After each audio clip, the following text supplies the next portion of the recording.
What's up, guys? Gotham Paladin here, and today I have a very exciting video. I got the opportunity to be able to be here with Ryan Payton. If you don't know who Ryan Payton is, he is a founder and studio head of Camouflaj, the leading team behind Batman Arkham Shadow. And you can go ahead and introduce yourself, Ryan. Yeah, I thought you did a great job. But yes, I'm Ryan Payton, the founder of Camouflaj and director of Batman Arkham Knight. Awesome. Yeah, that it's just so cool that you guys are actually making a new Arkham game, something that's been for actual mainline Batman games been put on ice for a while. So this is just truly exciting. And yeah, so this is an interview and I have a bunch of questions and they were more than happy to answer them for me. So I am more than happy to ask. So we'll just jump into it. So yeah, for the first question here. Okay, so we'll get right into it. So a big thing about me, you guys may know, is that I love world building, lore, consistency, like in the Arkham games. So like, like Easter eggs, lore, things that build to like foreshadow something else. So my question to you guys is, have you guys been trying to keep the game consistent in terms of lore? So like not trying to interrupt the continuity in any way, making sure the things that are consistent within the universe, that kind of thing? Yeah, the consistency to me has been so important since day one working on Batman Arkham Shadow. It's something that I take extremely seriously, probably much to the chagrin of my team members at Camouflaj, and even I think to an extent our partners at Warner Brothers in DC. That's not to say that they don't care about it. I just think that they're surprised to the degree that I do care. And I think it's fair to say that, and I'm sure you've noticed this also, Gotham Paladin, is that sometimes Rocksteady will deviate from established lore or established beats or other things where they feel like they need to. And so we have been given that flexibility from Warner Brothers and DC as well. But wherever possible, I've actually been on the side of, let's err on the side of caution, let's err on the side of respecting the existing content as best as we can. And that's required just an immense amount of work. And it feels like I've gotten a master's degree in Arkhamverse over the course of the last 3.5 years. Oh, that's awesome to hear. Because that's like my main thing. I love that kind of stuff. So that's like an amazing answer, and I'm glad to hear that from your guys' side. Awesome. Yeah. And honestly, yeah, sorry to interrupt, but like a big part of that education that I was referring to is through channels such as yours. And I'm not just saying that to you. Like I've followed you for years in secret, watched as many videos of yours as possible, obviously from Batman Arkham videos, and there's like lots of other great channels, but it's not just the lore that you pick up, the detail, like you have like 5 details you might have missed from this game or this game. And I think that, and I'm sitting there taking screen grabs, and then it goes into a document that I then go through later on, where I think about areas of the game that we could insert those elements into the game so they're consistent.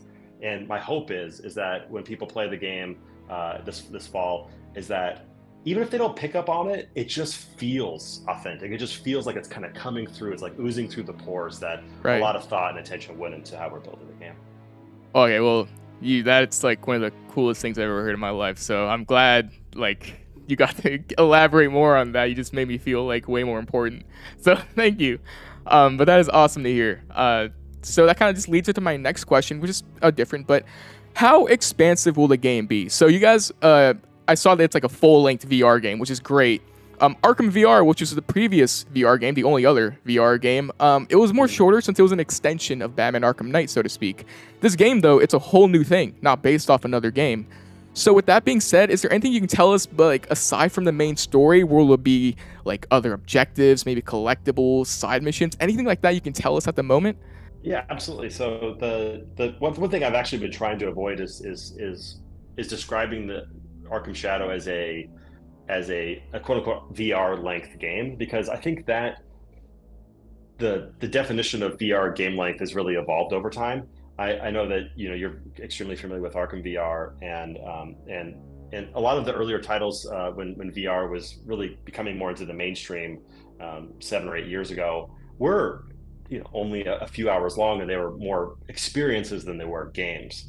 And one of the things that myself and so many enthusiasts about VR, and those who haven't jumped into VR yet, all are consistent about is, look, the age of the experiences needs to go away for the most part. It's time to dive deep into larger experiences, larger games that will break the 8 hour mark, right? Where it feels like you've got an expansive campaign where you can have a proper first, second, third act, with not just sticking onto into the main campaign and the golden path, but as we are doing with our game, plenty of collectibles, plenty of reasons to backtrack to previous dungeons. You unlock different gadgets in a way that's very inspired by Arkham Asylum, which is our North Star in terms of the structure of the game. So it's not an open world like City or Night, but Arkham Shadow is based on, like I said, Asylum, in the sense that we've got open areas where we connect the dungeons, and then players go knock out a dungeon where they unlock a gadget, which they can then use in subsequent dungeons, or they can go to previous areas and then unlock other content and other secrets using the gadget they just procured. So yeah, it's the game length, we're still figuring it out. I think it's going to be longer than our previous title, which was Iron Man VR, which clocked in at about 8-9 hours, kind of depending on the player, and then hopefully closer to Arkham Asylum, which I think clocks in about 12. I think we're going to fall somewhere between there. That's really awesome to hear, and that's really good to hear, because Arkham Asylum is like a perfect length for a lot of people, and it's just a very memorable and fantastic game. So yeah, that's awesome, and it's very exciting to hear. I didn't expect that. I'm not too familiar with VR games, so to hear that is just great for this to be one of my first experiences with VR. So that's awesome. That's really exciting. And with VR, this comes into my next question, the combat and stealth in the game, from what you guys are saying, is like the classic Arkham combat and stealth that we all love. However, since it's VR, I wanted to know what were the challenges to convert those things into VR, and how did you guys go about shifting into that change into VR? Oh, I have to say that I think tackling the classic Arkham combat, that free flow rhythm-based combat, and then translating that into VR is one of the greatest challenges we faced on this project. Oh, yeah. And it's the reason why when I first got the phone call from Meta saying, "Hey, what do you think about going to Warner Brothers and pitching them on a big new Arkham game for the Quest?" I told them I was excited and intrigued, but I don't know how we're going to pull off the combat. And if you can't pull off the combat for an Arkham game, I think it's not worth doing, quite frankly.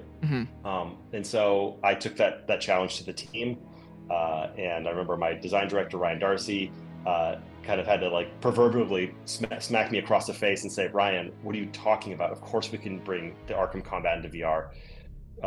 And I said, "Ryan Darcy, what are you talking about?" Because with VR, obviously there's lots of interesting design challenges, but things are evolving, and they're getting much better. Like if you played Half-Life Alyx, for example, the amount of locomotion and how fluid it feels and how the gunplay feels, it feels amazing. So I wasn't concerned about the locomotion. I knew that we could walk, run, slide, grapple up like Batman in the Arkham games, no problem. But what are you going to do, right? When you walk up to an enemy, are you just going to walk up to an enemy and just start punching him? Is that going to feel really good in VR? And again, Ryan Darcy kind of challenged me and said, "This is how it's going to work." I don't know if you've ever played Beat Saber, but we're going to lean into the rhythm aspect of the Arkham core DNA. And players don't walk up to an enemy, they punch at an enemy. And that's how you initiate combat in our game. So you'll see an enemy from a distance, you clench your fist with the touch controllers, and then if the reticle shows up, that tells you that you are within range for Batman to lunge forward. So you physically punch forward, and that initiates the combo. And now you're punch, punch, punch. And right before you take out a guy, you know how it is with Arkham games, you get that counter indicator showing up. And you put your hand up there to block the incoming attack from somebody off screen. And then we flip you over to that enemy, and then you continue your combo. And you're building your combo meter. You can integrate batarangs and smoke bombs and your other gadgets. You could then, if you get your combo meter up high enough, you got your special combo, so you can unleash havoc on the enemies. And once we prototyped that and got that kind of flow state that you can get into with the other Arkham titles, in VR, in first person, well, it feels so good as you playing as Batman doing that. We knew with confidence that we could build this game. And that's ultimately how we were able to convince Warner Brothers that we were the right team to do this. Oh, that's very interesting. So I have actually never played a VR game. Well, not a real main, like kind of AAA VR game. So this is very exciting to hear. The combat seems really extensive, and in VR, it's going to be very unique. I'm actually very excited. The way you guys are incorporating like the gadgets and the things you're talking about.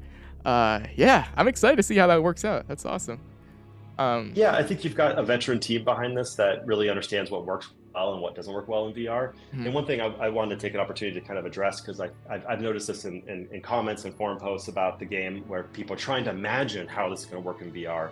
And I can understand that because nobody's ever done it the way we're doing it. And when we show gameplay at Gamescom in August, I think it's going to become much clearer. But we've translated as much as we possibly can from the Arkham games into this game for the combat suite where appropriate. So what I mean by that is we have we have knife wielding enemies like you do in the Arkham games, and it's fun to dodge, the enemy attacks, and then you dismantle them just like Batman does in the other games.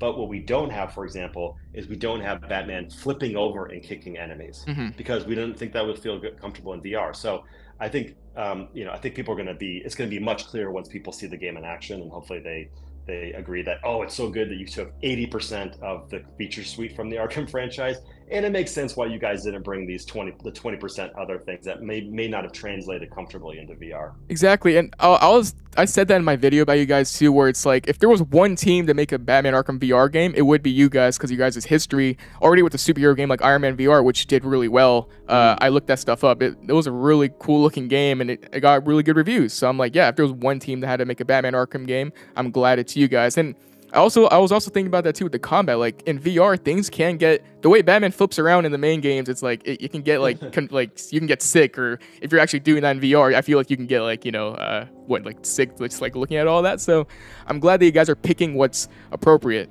like you said. And yeah, it sounds really fun. Like I'm actually very excited for that. Cool. Yeah, I'm excited for you to get your hands on it. Oh yeah.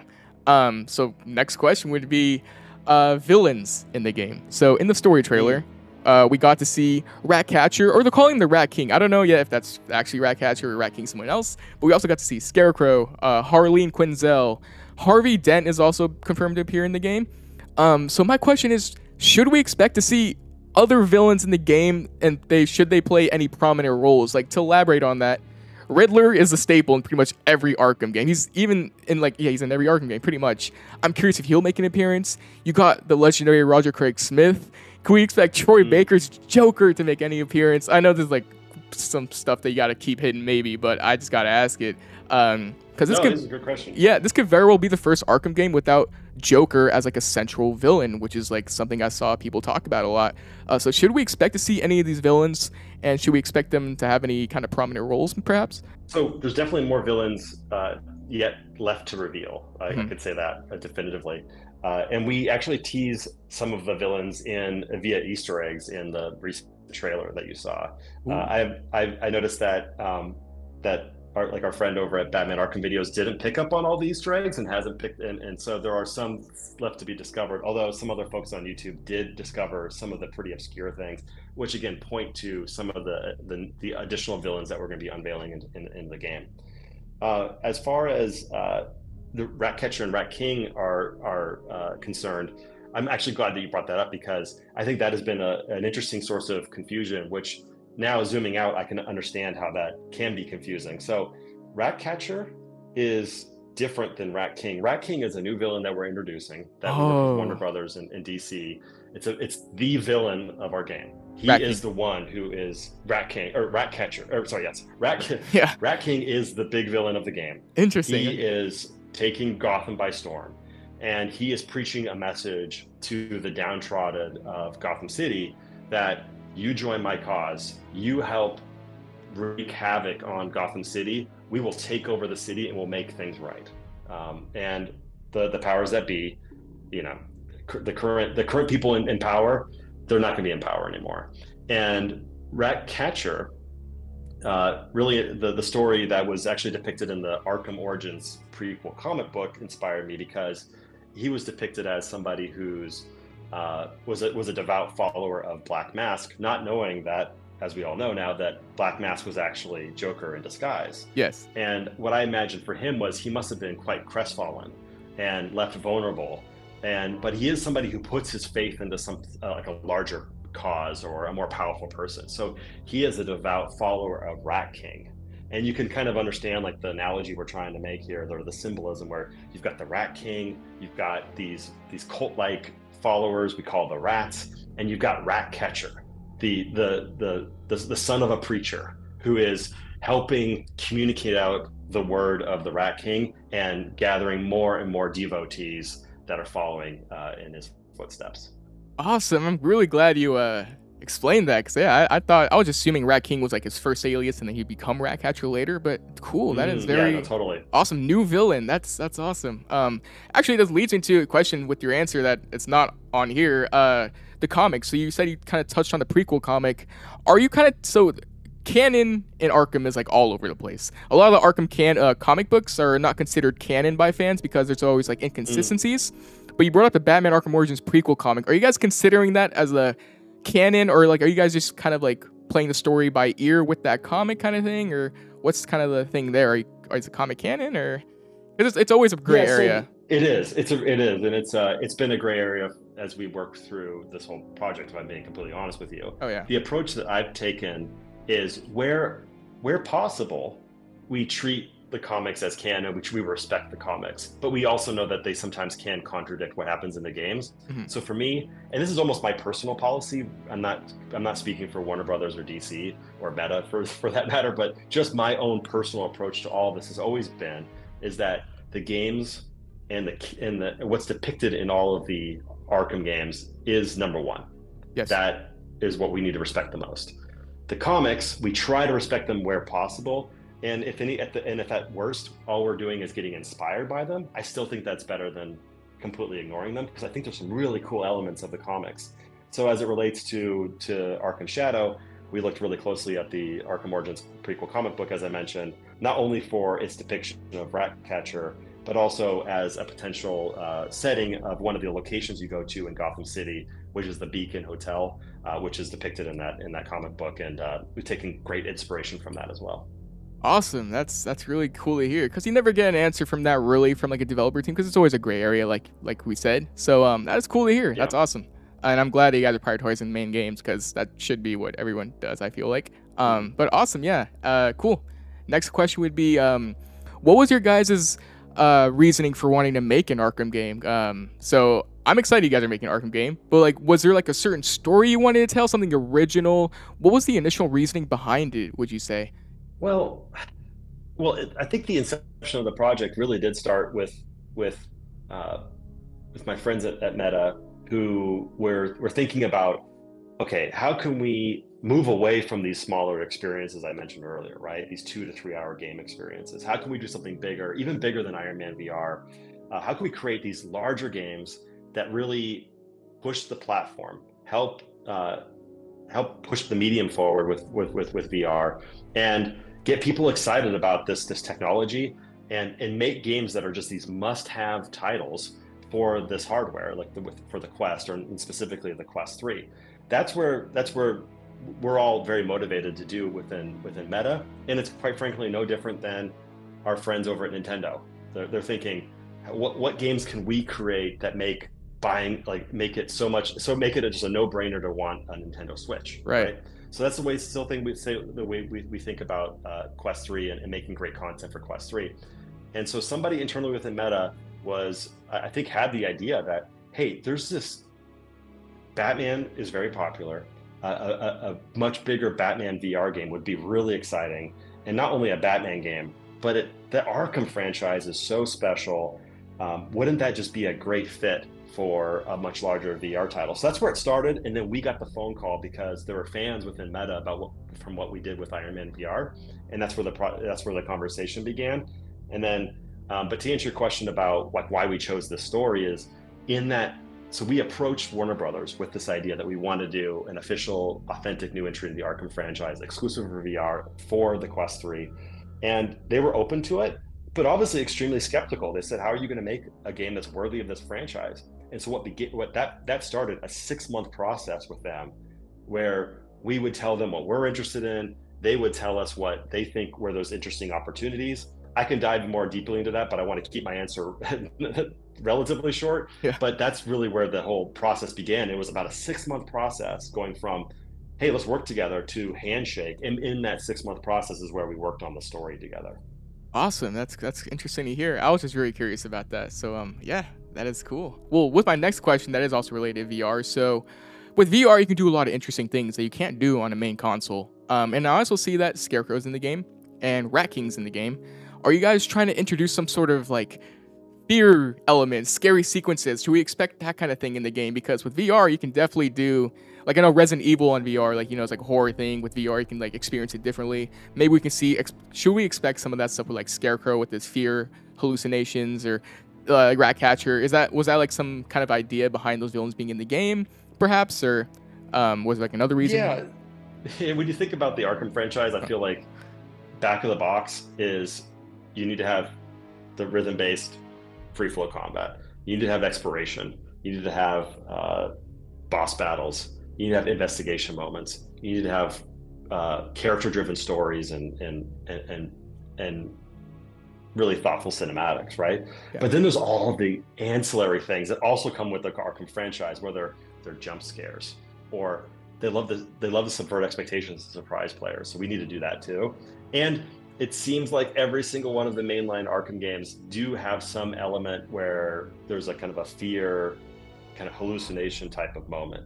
So we've got our interpretation of that, to your point, does lean into the strengths of VR. Whether or not that includes or involves Scarecrow or not, can't really say, because part of the fun of working on this game and what players are going to experience when they put the headset on and they become Batman in Arkham Shadow is that they're going to see Harleen Quinzel. Oh yeah. They're going to see Harvey Dent. They're going to see Dr. Jonathan Crane and some other characters we haven't revealed yet. And the fans will know what they all become, but they don't know in our game if they will become that or if it's just going to be a stepping stone towards it. And that's something I just super excited. I can't wait to watch people play the game, because they're like, oh, is Harleen going to become Harley in this game or not? Instead, that's me. That's literally me. As it relates to Scarecrow, right? Are we going to go full Scarecrow in this game? You have to play to find out. Yeah, that's the exciting part. I was thinking about that too in the story trail. Like, or is he the origin, or is it more like a pre-origin kind of thing with these characters? So, that's very interesting to hear. Right. Cool. Yeah. So, I mean, the next question for me would be, a lot of people love Batman Arkham Origins. The game, you know, prequel game, was a fantastic game. Everyone loved it. Roger Craig Smith did an amazing job, as well as the rest of the cast. Did you guys go into this game with the mindset of this might be like a sort of Arkham Origins 2? Because people have been hammering for like Arkham prequels, like an Arkham Origins sequel kind of thing. So this game almost kind of feels like that. And that's what people have been, like, I've seen like talk about, is like this game kind of feels like that Arkham Origins 2 that we never got prior. So is this game, did you guys go into like the mindset where it might be an Arkham Origins 2, quote unquote, in a sense? Or was it just like you wanted to do a prequel story because that was like a great fit for you guys? Yeah, well, actually, kind of going back to something I mentioned earlier, I can add some more color to it, which is that 6-month process I mentioned in terms of where we were doing the ideation work with Warner Brothers and DC. Was first started off with us identifying where in the timeline we thought this game should be placed. And as I know you're very familiar with this, the timeline between Origins and Asylum is quite open for prequel materials. In fact, I remember watching a video that you've done where you talked about there's so many great stories you'll have to be told in the Arkham games, right? Right. So we felt the same way, and thankfully Warner Brothers felt the same way as well. And then it became the question of, okay, where after Origins does it make sense? And so we're not being extremely explicit, like exactly where in the timeline we are as of right now. We will as we get closer to launch, but I can say that, yes, obviously it takes place after Origins, and it's still relatively early in Batman's career as Batman, or Bruce Wayne's career as Batman. And so that actually naturally led us to call up Roger Craig Smith to reprise his role, because not only are we massive fans of what he did with his performance in Origins, but we wanted to have a younger Batman, and we thought it would be really appropriate too, because look, we knew when our game was going to ship in 2024, 9 years after Arkham Knight, is that time has passed. The franchise, it might have been 8 or 9 years since people have played an Arkham game. And so we thought if players go into VR, they become Batman like they've never become Batman before. We didn't want them to also have to kind of carry along with them a lot of the lore that's taken place in Asylum and City and Night with them and have to know all of that. Because I think with this game, we're going to have a lot of new people join the Arkham franchise. And what I hope they do is that they think, wow, I love this story. I love these characters. And I want them, if they haven't already, to go play the game previous in the timeline, Arkham Origins. I want them to go play Asylum, City, Night, and celebrate the franchise like you have done for so many years with your channel. Awesome. That is great to hear. Yeah, because I'm just very excited to play this game. And Arkham Origins is like my favorite story of the mainline games. So like I had kind of had like that notion going into this game, but that's awesome to hear from you guys. But it kind of leads in, you kind of delved in more into my next question here, was Batman. I want to talk a bit about Batman in this game. So is there anything you can tell us about what year perhaps Batman? You said he was like it was like still pretty early on, but he has like a new suit in the game. What's with the new suit? How much more of an experienced Batman are we talking about in this game? And my last part to that question is in Arkham Origins, that was the only Arkham game where Batman kind of had like a character progression, like a character arc. The other Arkham games, he was just already an established like superhuman pretty much, which is awesome. But should we expect to see any kind of maybe arc of Batman in this game, or it's just going to be like the original trilogy with Rocksteady, where it's just like he's just already this badass? That's interesting that you've picked that up, and I know you're a big fan of the Origins story, and for a lot of reasons that I am as well. I think in a lot of good ways it follows traditional storytelling principles, and they really do put Batman through a hero's journey, if you will. And we're taking the same approach with Arkham Shadow as well. This is not Batman is not static in our story. He starts off in what you would call, in traditional storytelling terms, the ordinary world, the Gotham City that he thinks he understands. Right? Yeah. But at the end of Act 1, we show him that he really doesn't understand the world to the degree that he thinks he does, and perhaps this brazen attitude he's taking, the violent degree that he is, that you see in Origins, is maybe it got him to that point of success, but it's not going to take him to the next level. And then we really put him through the ringer with Act 2, and at the end of Act 2, and where he is, we're stripping him down and putting him through some pretty difficult phases of his life that's going to force him to really rethink his approach to things. And then hopefully, we'll see what happens with the story in the game, but hopefully he's able to overcome these great challenges and grow through that experience as we break into Act 3 and we race to the conclusion. That's awesome to hear. It just sounds like what I love about Arkham Batman, and yeah, it's just really great to hear. That's the kind of answer I was hoping for. And I have the last two questions here, actually. So should we expect any sort of, so I'm not familiar with VR too much, or should we expect sort of like updates or DLC for the game post-launch? I know we're like way far into like that. But is there like anything to maybe support the game's future, anything, maybe like extra costumes, any kind of DLC? Is that planned at the moment, or is that something that might happen in the future? Yeah, I mean, the honest answer is actually I don't know, and something that myself and my colleagues at Camouflaj are talking about every day is what can we commit to for shipping this game, which we've got until the fall to complete, and then what would happen potentially post launch. We don't have an extensive DLC plan. I think that's fair to say. And to answer one of your questions, which I thought was a totally legitimate question when you were analyzing the teaser trailer, the game isn't live service. It's a campaign-driven game.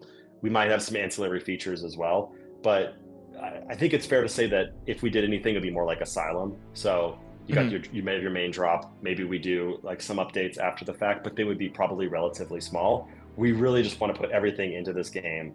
Not to dangle any carrots to the players, and just have them just play this game from start to finish and love the story, and that's all we could really ask for, I think. Yeah, no, that's fantastic to hear. I mean, I love single player games, so for this to be that, and just like not live service, just you just hop in and play, it just sounds really fun, and I'm really looking forward to that. Yeah, especially I was joking about this with somebody the other day on the team. I said, in 2024, isn't really cool when the large organization you're working for is just telling you to make the best single player game you possibly can make. Yeah. I think that's a refreshing thing that should be celebrated. Yeah, no, I'm like genuinely happy for you to answer it that way. So yeah, I mean, definitely, that's pretty funny too. And my last question here, it kind of touched on the combat and stealth being translated to VR, but are outside of those elements, should we expect any new concepts within the game due to it being VR? I am excited to try Arkham like in a new way, but is there anything more you can tell me that can get me more excited for what kind of new concepts or new things that you may introduce since it's VR that you can tell me about? That's interesting. We've developed the game for a long time, right? So Oh it's yeah. for 3.5 years into it now, and we started with like, let's start with the core elements of Arkham, as I mentioned. Let's make sure that we're translating those properly into VR, and whether it's the explosive gel, or it's combat, or it's how you remove vents as Batman, how you go into the vents, how do you see enemies from underneath the grates, how do you do a stealth takedown against those enemies, how do we bring detective vision into VR. It's like we've spent so much time just bringing those core Arkham elements into the game, because when you play it in VR for the first time, there is absolute magic to that.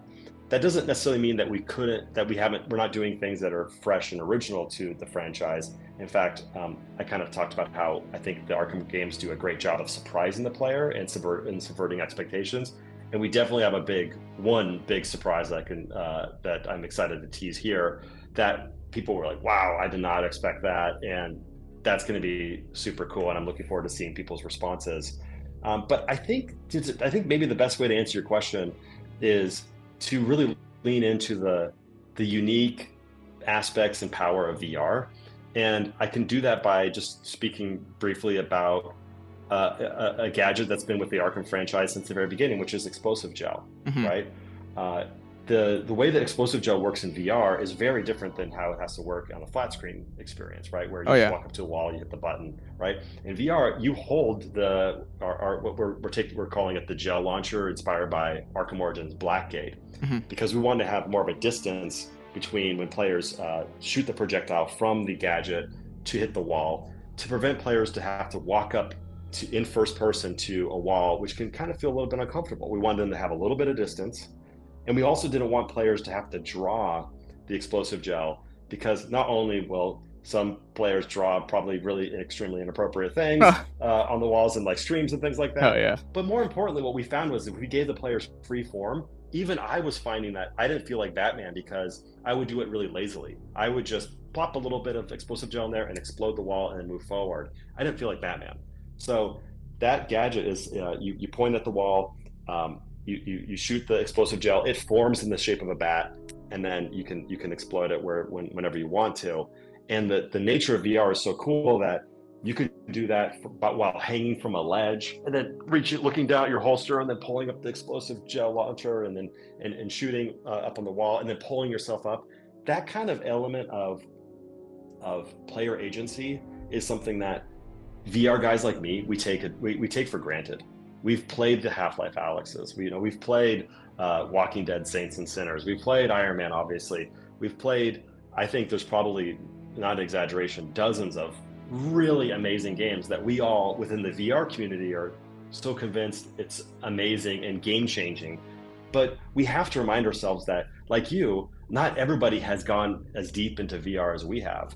So we look at Arkham Shadow as a big title for Quest 3. We know it's going to bring a lot of attention, and we hope a lot of players into the Quest 3 ecosystem, not only to play Arkham Shadow, but then to celebrate this really robust and amazing catalog of other titles that are doing super cool stuff as well. So that's one thing I'm really excited about as we look towards launch, is not only a celebration of hopefully what our team is able to create with Arkham Shadow, but also a celebration of all this other great content that I hope people check out.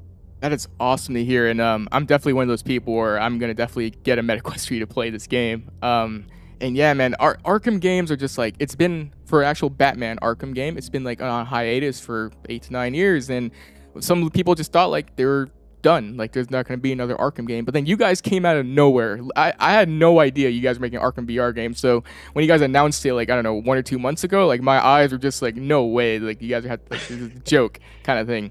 So to see it revived in this way is genuinely exciting, because I'm hoping with this game it just perhaps snowballs into like other Arkham games and to keep the franchise going. And I'm glad that you guys are like picking up right like on an Arkham game and doing what I think was best, was doing a prequel. I'm just gushing at this point, but like I'm very excited for this game and I'm very excited to play it.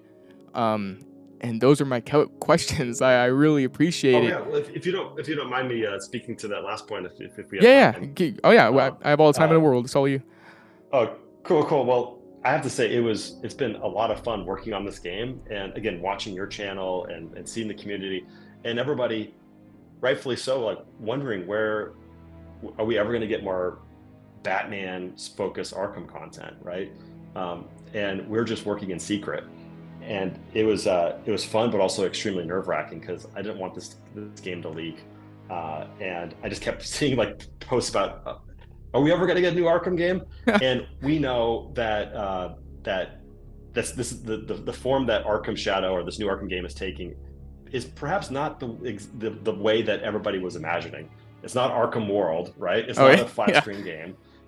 Yeah. But what I can say with confidence is it's coming from a team that desperately want to make an Arkham game. Warner Brothers, to their credit, has been great partners and very supportive of us in our desire to not only make a great Quest 3 game that is good enough to convince people to jump into that amazing hardware, but that it does right by the franchise, because the fact of how much you care and your viewers care about this really means a lot to everybody involved in this project, which is why we're working our butts off to make this game as good and as authentic as possible. And yeah, hopefully it leads to more Arkham games, either from us or for other developer, because we love this franchise just as much as you guys do. That is really awesome to hear. It genuinely really baffles me that you were like watching my videos and like taking notes kind of thing. I'm still hung up on that. If you want to throw an Easter egg at me in the game to make my world, you go ahead. But anyway, Batman Arkham Shadow. Yeah, Batman Arkham Shadow is going to be on the MetaQuest 3 in the fall of 2024. Not an exact date as far as I know, right? Just in the fall. Right. And there will be gameplay shown in August at Gamescom, like you said earlier. So we can look forward to that. And outside of that, thank you so much. And for giving me the privilege to be able to interview you. And all your answers were great. Way more than I thought. I thought I might have been secretive. And something else I want to talk about, actually, that I just remembered was like there was no leaks for this game, which kind of says a lot about you and your team, I feel like, because leaks are like common. Like I play a lot of games. The leaks are common. So for me to like not know like a single ounce of like rumor of anything about this game, it just says a lot. Like that's crazy. Like I had no idea this game was coming out when it did. So yeah, you guys are. Yeah, thank you for noticing that. And I think that's all credit goes to the team who takes this really seriously. And I think again, I think it shows the degree at which they care. But also, I think a lot of credit goes to the talent on the team. We've only announced that so far that we're working with Roger Craig Smith, but rest assured, a lot of the other returning talent is coming back to the Arkhamverse via Arkham Shadow, and they have been very diligent too about just being extremely secretive with the scripts and their involvement in the game, because we didn't want to spoil the surprise. And so I'm just sitting there with my popcorn, Gotham Paladin on May 1st, just right before we hit the live button. I'm like, how are these guys going to respond? This is going to be interesting, and it has been it's been a roller coaster. But the next step on that roller coaster, as you mentioned, is Gamescom. We're going to show the gameplay, and hopefully it blows people away, not only with how the game looks like it plays, but also how it looks. Because I think we really want to show off the power of the Quest 3 device, but everybody will be the judge. So in the meantime, we're just going to get back to work, and looking forward to hopefully we can talk again soon between now and launch. Oh yeah, I would love that. You already struck oil, but you keep on digging, dude. So I'm super excited. But yeah, cool. Gamescom's gameplay, and like I said, thank you so much for the interview. You guys are great. Thank you. Make sure to follow with everything Batman Arkham Shadow, Gamescom, MetaQuest 3 in the fall. That's when it comes out, and stay safe, and peace.